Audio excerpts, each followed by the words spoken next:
आणि मी दादांसाठी एक इथे शेर बोलू इच्छित होता, त्यांची परवानगी असेल तर। मुझे रोको मत, मुझे काम करने दो, इस धरा से उस गगन तक नाम करने दो। चांद को कह दो न निकले अंधेरे में बाहर, मैं कर दूंगा उजाला सूरज को के विश्राम करने दो। क्या बात है। या ठिकाणी उपस्थित असलेले सर्व आदरणीय आणि विद्यार्थी मित्रांनो, खरं तर मगाशी जेव्हा गायकवाड यांनी असं म्हणलं की पत्रकारांवरती टीका केली जाते, तर मला थोडस बरं वाटलं। मला फक्त एवढं माहितीये की पोलिसांवरतीच फक्त टीका केली जाते, परंतु असं म्हणलं जातं की मी त्याच माणसाकडून शिकू शकतो जो माणूस माझ्यावरती टीका करू शकतो, जो माझ्याशी सहमत असतो त्याच्याकडून आपल्याला शिकायला कधीच मिळत नाही। तर टीका घेताना ही पॉझिटिव्हली घेतली पाहिजे आणि मग या टीकेतूनच पुढे काम करण्याची प्रेरणा मिळते। पुण्यामध्ये येण्यापूर्वी पुण्यामध्ये मी आल्यानंतर वाहतुकीचा कार्यभार घेतला, परंतु त्याच्या पूर्वी 3 वर्ष मी सोलापूरमध्ये होतो आणि मग सोलापूरमध्ये जो काही मोठा पोलीस बंदोबस्त लावायला लागतो, महाराष्ट्रामध्ये जेव्हा पोलीस बंदोबस्त लावायला लागतो त्यातला सर्वात मोठा पोलीस बंदोबस्त हा पंढरपूरमध्ये असतो। साधारण 10 लाख किंवा त्याच्यापेक्षा जास्ती लोक एका दिवशी, एक छोटस शहर म्हणजे पंढरपूर शहर तसं काही मोठं शहर नाही, साधारण 1 लाख, 1.25 लाख लोकसंख्या असलेल्या शहरामध्ये एकदम एका दिवशी 10, 10.5, 11 लाख लोक येतात आणि मग काय परिस्थिती निर्माण होत असेल आपण बऱ्याचशा व्हिडिओ क्लिप्स मध्ये बघितलं असेल। आणि मग मॅनेजमेंट जो आजचा खरा प्रमुख विषय आहे, ते पोलीस सुद्धा काहीतरी मॅनेजमेंट करतात, वारकऱ्यांचं काहीतरी मॅनेजमेंट असतं। याच्यामध्ये जर सायंटिफिक किंवा असा अभ्यासात्मक अभ्यास खरंच कोणी केलेला नाही।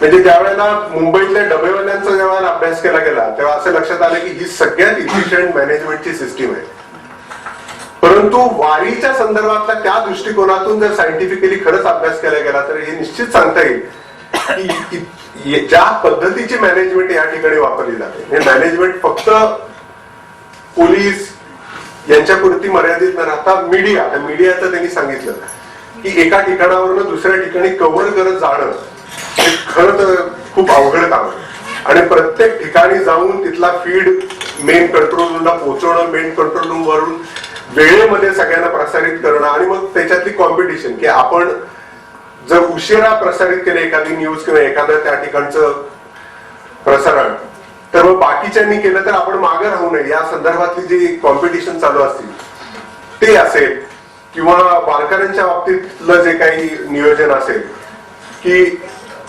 पूर्ण शहर एका ठिकाणावरून दुसऱ्या ठिकाणी शिफ्ट होत असेल।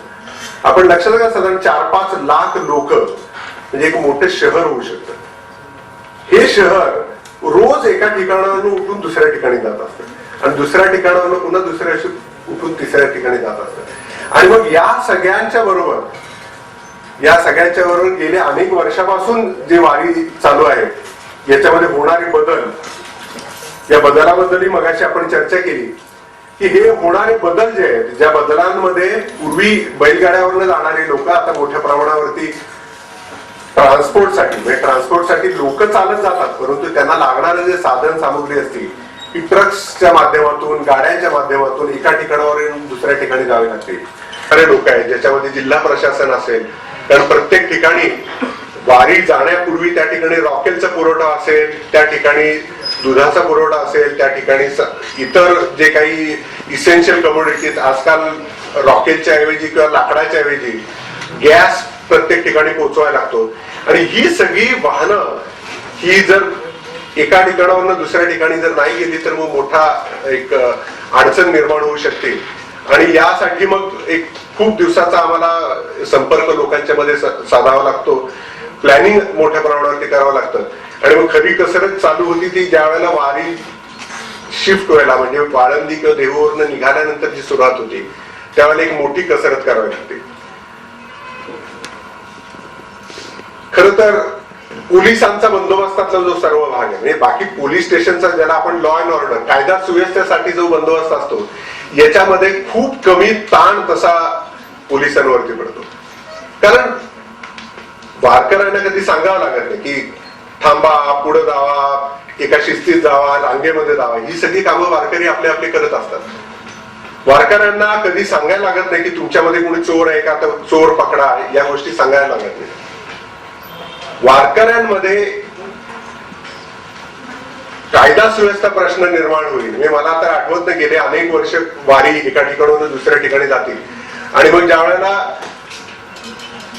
पोलीस खात्यामध्ये असं म्हणलं असतं की ज्यावेळेला लोक एकत्र जमतात त्यावेळेला ती स्फोटक परिस्थिती निर्माण होते असं म्हणलं जातं. परंतु लाखो लोक एका ठिकाणी येऊन सुद्धा कधी ही स्फोटक परिस्थिती निर्माण होताना दिसत नाही. याच्याबद्दल दादांनी यापूर्वी सांगितलेल्या, अनेक वक्त्यांनी यापूर्वी सांगितलेल्या.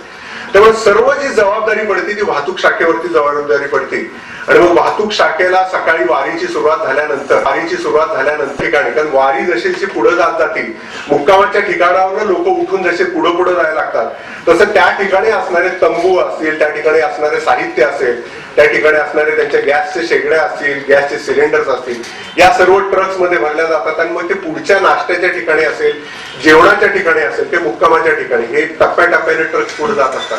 तर या ट्रक्सना या एका मार्गावरती, कारण रस्ते शासनाने गेल्या 10-15 वर्षाच्या कालावधीमध्ये आपण बघितलं असेल की बरेच मोठे रस्ते केलेले, पण हे मोठे रस्ते झालेले ते शहराच्या बाहेर झालेले. शहरामधून जाणारे रस्ते जवळपास आता जी पूर्वीची रुंदी होती त्याच्यामध्ये खूप कमी अंतर वाढलेलं आहे. तर या सगळ्यांमधून कशा पद्धतीने घेऊन जाणं, आणि त्याच्यातला पुन्हा एक मोठा ताण जो असतो वाहतूक शाखेवरती, की मग ही वाहनं मूव्ह करत असताना लाखो लोक चालतायत, लाखो लोक चालत असताना त्यांच्या शेजारून त्यांचे ट्रक जातात, आणि या ट्रक्स मधून जर चालणाऱ्या माणसांचं, कारण लोक वारकरी हे देहभान विसरून चालत असतात, तर या वाहनांचा अपघात होणार नाही अशा प्रकारच्या जबाबदाऱ्या सगळ्या वाहतूक शाखेवरती येऊन पडतात. आणि मग एक चांगला भाग वाहतूक शाखा असेल किंवा पोलिसांच्या मध्ये असेल, इतर ठिकाणी आमच्या लोकांना जर बंदोबस्ताला लागले की कुरकुर चालू होती, मी नाही बंदोबस्तला जाणार, मी इकडे ऑफिसमध्ये ड्युटी करणार. परंतु वारी ज्या वेळेला येते त्या वारीच्या वेळेला एक खूप चांगला अनुभव बघायला मिळतो की वाहतूक शाखेतले पोलीस असतील किंवा इतर पोलीस असतील, हे व्हॉलंटिअर व्हायला तयार होतात की आम्हाला बंदोबस्त द्या, आम्हाला काम करायचंय. बऱ्याच वेळेला पंढरपूरमध्ये मी असताना बघत होतो की फक्त सोलापूर जिल्ह्यातल्या पोलिसांवरती चालत नव्हतं, तर सांगली असेल, सोलापूर असेल, मुंबई असेल, पुणे असेल, या ठिकाणच्या पोलिसांना पंढरपूरला जावं लागतं. आणि मग बरेचसे व्हॉलंटिअर पोलीस स्वतःहून त्या ठिकाणी येतात, आणि मग ज्यावेळेला व्हॉलंटरीली माणूस काम करतो त्यावेळेला हे काम निश्चित चांगलं असतं.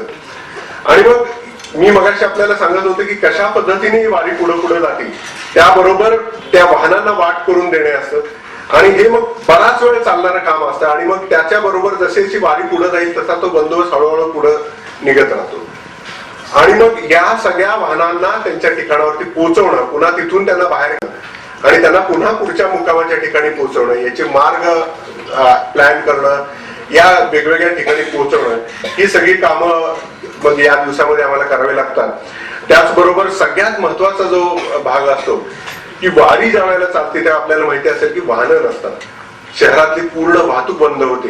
आणि मग शहराचे मध्यवर्ती वाहतूक ज्या वेळेला बंद होते त्यावेळेला एक बॅलन्स जो साधण्याचं काम असतं की कधी वाहनं बंद करायची, म्हणजे रस्त्यावरती वाहनं कधी बंद करायची आणि ती पुन्हा कधी चालू करायची, याचं एक कंटिन्युअस एक आमचं मॅनेजमेंट चालू असतं.